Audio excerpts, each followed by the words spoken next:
Hello, third grade, and welcome to problem solving for today.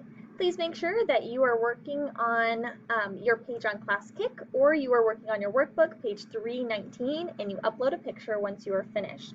Let's go ahead and get started. Jorge is carpeting a square room. One side of the room is 6 meters long.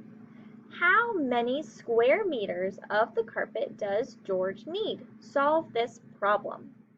The first thing we need to know in this problem is what a square is.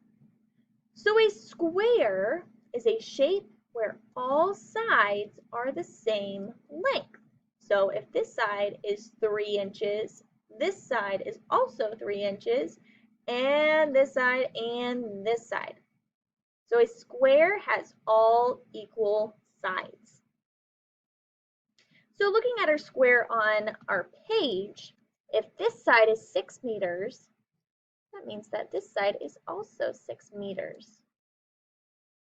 This side is 6 meters, and this side is 6 meters. Now, if we are trying to find how many square meters, that's my key word, square meters, that means I need to find the area. If I'm looking for the amount that fills in a shape, that will be the area. And I want you to think about, how do you find the area of an object? In our groups this week, we learned that you can use length times width. Length times width equals area.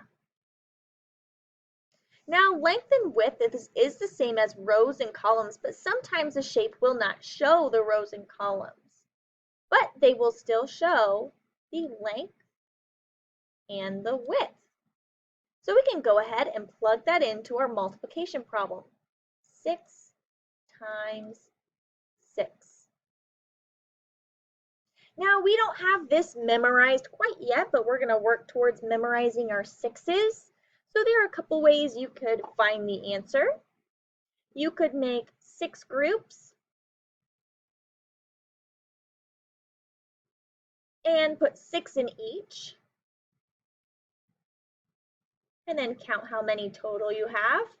Or you could add 6 times. We're going to add 6 times. Please write this out on your page or on your ClassKick as you follow along with me. 6 plus 6 is 12. 12 plus 6 is 18.